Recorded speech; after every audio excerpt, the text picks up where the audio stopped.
Mensajes positivos. El misterio de piedad y el misterio de la iniquidad. En la primera lectura, tomada del segundo libro de Samuel, el capítulo 11, vemos a David montado en la parte más alta de la ola. Está en su mejor momento.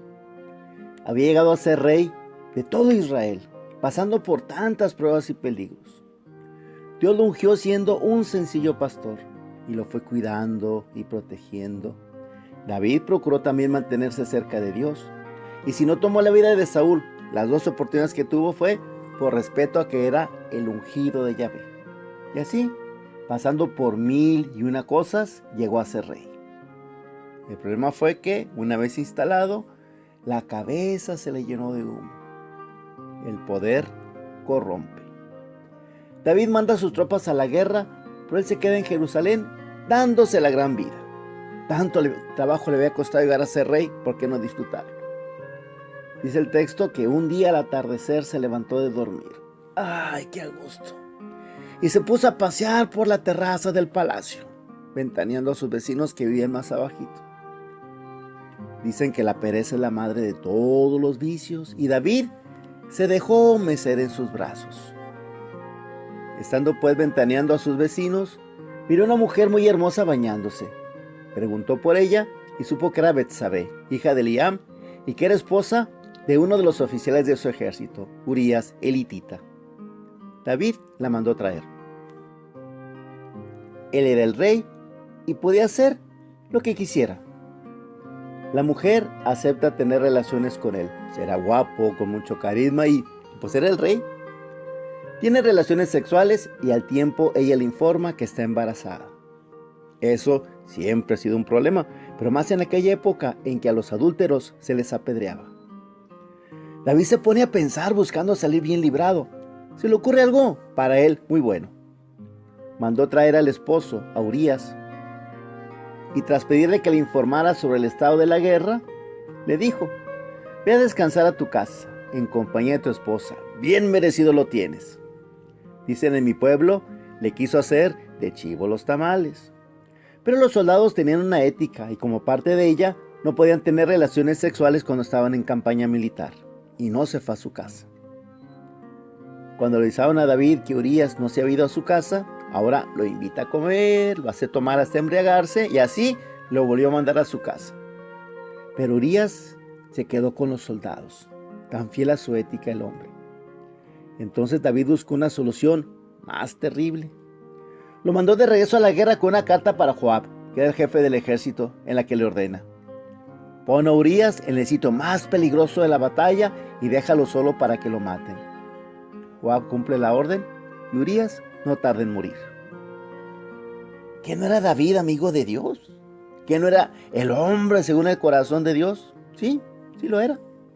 Pero se dejó influenciar por el espíritu de la iniquidad. ¿Y eso qué es? Es esa maldad que ya traemos dentro del corazón desde el pecado original. El ser humano quedó como en un plano inclinado hacia abajo. Es más fácil mentir, es más fácil robar, es más fácil holgazanear. Nos es más fácil el mal que el bien por ese daño ocasionado desde el pecado original. Repito, quedamos inclinados hacia el mal. David, aun siendo un gran amigo de Dios, se descuidó y se deslizó muy, muy abajo. Así es el misterio de la iniquidad. En el Evangelio tomado de Marcos 4, del 26 al 34, sigue Jesús hablándonos de las parábolas del reino. Jesús nos dice: el reino de Dios se parece a lo que sucede cuando un hombre siembra la semilla en la tierra, que pasan las noches y los días, y sin que él sepa cómo, la semilla germina y crece. Y la tierra, por sí sola, va produciendo el fruto. Primero los tallos, luego las espigas y después los granos en las espigas. Y cuando ya están maduros los granos, el hombre echa mano de la hoz, pues ha llegado el tiempo de la cosecha. También dijo: ¿con qué compararemos el reino de Dios? ¿Con qué parábola lo podremos representar? Es como una semilla de mostaza que cuando se siembra es la más pequeña de las semillas, pero una vez sembrada crece y se convierte en el mayor de los arbustos y echa ramas tan grandes que los pájaros pueden anidar a su sombra. Estas parábolas nos hablan de cómo crece en el hombre la amistad con Dios, lenta e imperceptiblemente, y va poco a poco produciendo frutos en él. Ese es el misterio de la piedad, que es la obra que Dios hace en el hombre. En la medida que estamos en contacto con él, su bondad va creciendo en nosotros, sin que el hombre sepa cómo. Esos dos misterios chocan en el hombre. Está Dios invitándonos a crecer, a madurar. Está el diablo, que etimológicamente significa el que divide, que nos invita a rodar cuesta abajo nuestra propia iniquidad. Y los que toman la decisión de cuál seguir, somos nosotros. Cuando David decidió seguir a Dios confiando en él, fue capaz de hazañas portentosas.